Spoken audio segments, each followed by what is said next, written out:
Hi, and in today's video, we're gonna go over DNA structures and replication mechanics. And this is how you get life. Well, that's that's another conversation. But this is like the blueprint. Okay, it's Jeff is Jeff. Maybe he's thinking about the chromatids in double helixes. Okay, not the other, not the birds and the bees, but I'm gonna go back to watching my documentary. Okay, no, but okay. So we want to learn what a nucleotide is. There was a question on the AP exam. What is a nucleotide of something? I did not know. I did not know. So maybe I hope you know. And you need to know anti-parallel strand orientation, and then you need to know Chagas rules. You need to understand major roles of enzymes and distinguish leading and lagging strands. So let's get started. Okay, gotta be more professional sometimes. Okay, so this is what I was supposed to put on the AP exam, but I didn't, and that's probably, yeah. Okay, so each DNA strand is a polymer of a nucleotide, and each monomer consists of these three components: a phosphate group, which is here, deoxyribose, which is the sugar, and then a nitrogen base right here. So if you put that on what a nucleotide is, you get it right.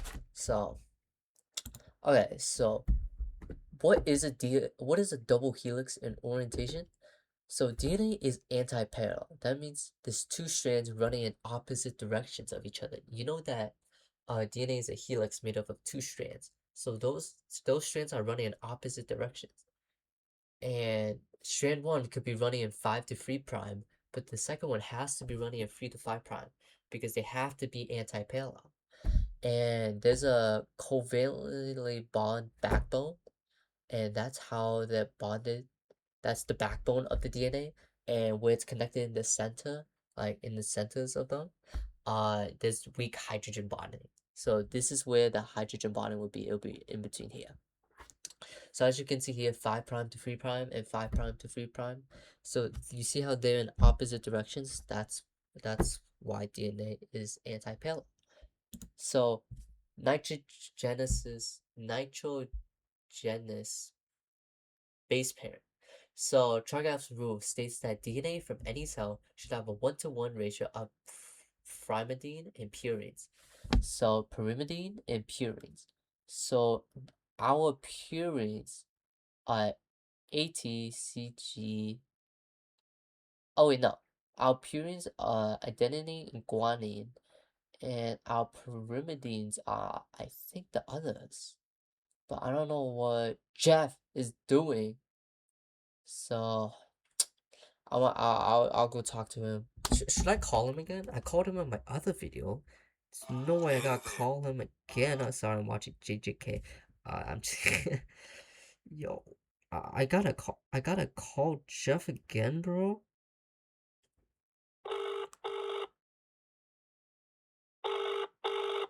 Jeff, what are you doing? Like, I know I said I was gonna take your paycheck, but that doesn't mean put nonsense on my slides. The people are gonna think I don't know what I'm talking about. What'd you say? I don't know what I'm talking about? Jeff, Jeff, Jeff. You know what? Nothing. I'm not gonna do anything. Okay, let's just keep going. So, the S phase. So that's during interphase of mitosis. I'm gonna go over mitosis, meiosis, all that good stuff. But all you need to know in interphase, there's a G1, S phase, and G2. And all you need to know is that in S phase, that's when replication happens. As you can see, there's a parent DNA, and during the S phase, it will make two hybrid molecules. And that's really all you need to know about the S phase, as that's where DNA is replicated.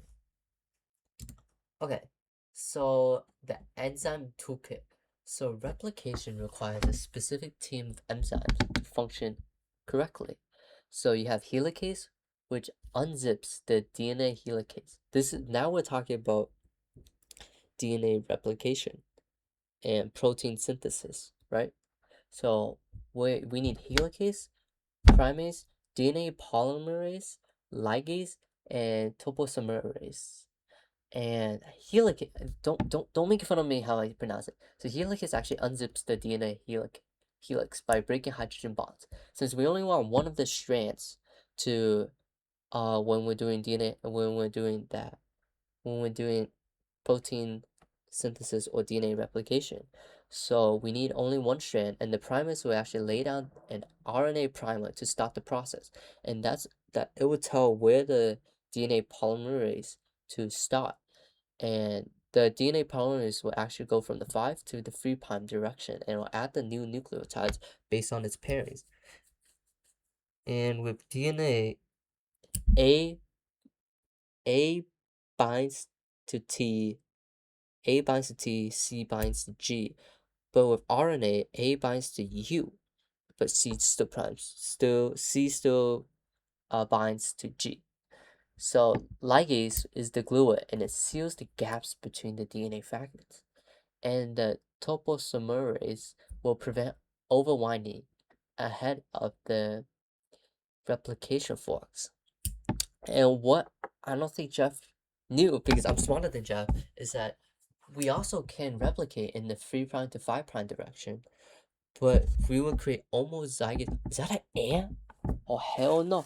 Get the freak out. Okay, I'm scared of bugs, bro.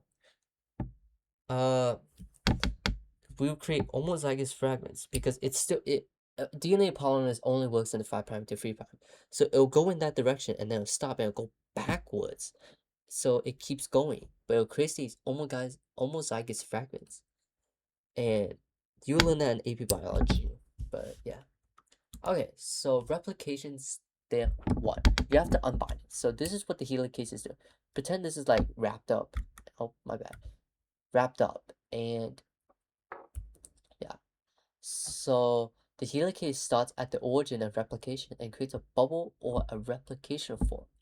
So the single-strand binding proteins coat the DNA to prevent the two strands from snapping back together immediately. So this is what the helicase is doing. It's moving that way to unwind these two. And then step 2, we have the leading versus lagging strand. Oh, maybe he does. Maybe Jeff. Oh, Jeff does know. I might have to apologize to Jeff.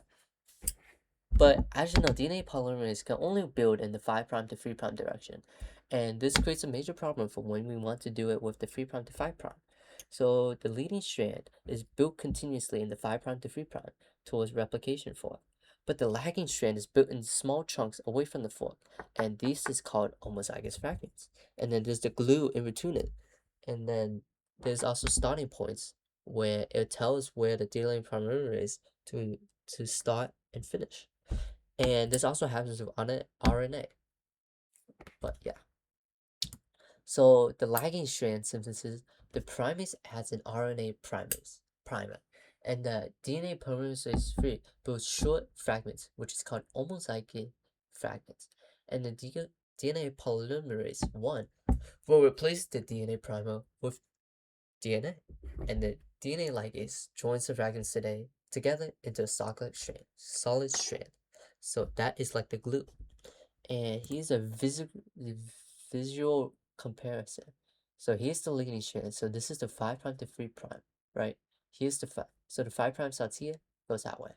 But down below, the 5' starts this way. So when the DNA polymerase goes this way, it can continue to go because keep replicating because it's going in the 5' to 3'. But here, it has to go in the 5' to 3'. So it goes this way, and it has to stop and then keep going. And that's why there's segments in between it. And that's where the ligase will come in and glue it all together. Since it can't start here, the DNA polymerase, I think a confusion you were gonna ask is why can't it just start from here and go that way? Oh, it's him. I swear I heard a something from my chair. But the DNA polymerase has to start here, right? So it'll go this way, then it'll go this way, and then it'll keep going. It'll keep going. Keep going like this. And as it unwinds more, it'll just keep going. It'll just keep going. So let's see a practice problem. So the sequence, okay. A scientist analyzes a DNA sample and finds that it consists of 22% adenine. Based on Chaff's rule, what is the percentage of cysteine or C in the DNA sample? Remember, A is equal to T and C equals G, and the total of all of them has to equal 100. So calculate the remaining percentages. I'll give you 1 minute.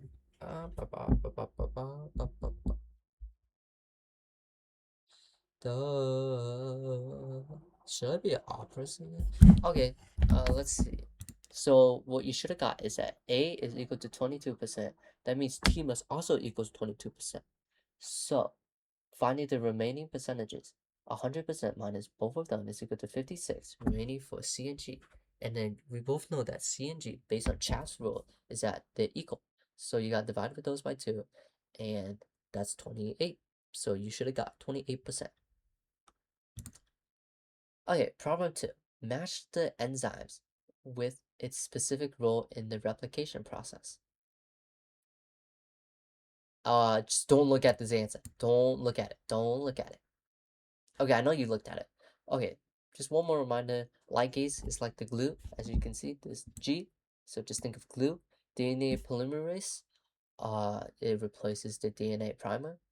And I guess you can remember this with DNA and DNA. In helicase, you see the helix and unzips it. So yeah. Jeff, bro, always messing up my slides. Anyways, just remember that DNA strands are anti-parallel, 5 to 3, 3 to 5. Hydrogen bonds hold the bases and the covalent bonds hold the backbone. Replication is semi-conservative, and ozygous fragments only occur on the lagging strand. An AP biology tip, I needed this. Where was this when I needed this? Maybe I should become a biology teacher. But always check the 5' to 3' labels on a diagram, because polymerase always builds towards the 3' end of the DNA strand. So yeah, that's another video. If you want to see anything else, or you want to see a better presentation from Jeff, just let me know. And if you want to give Jeff a call, 10 million, I'll give you Jeff's number and we can all call him together. Okay, I'll see you in another video. Bye.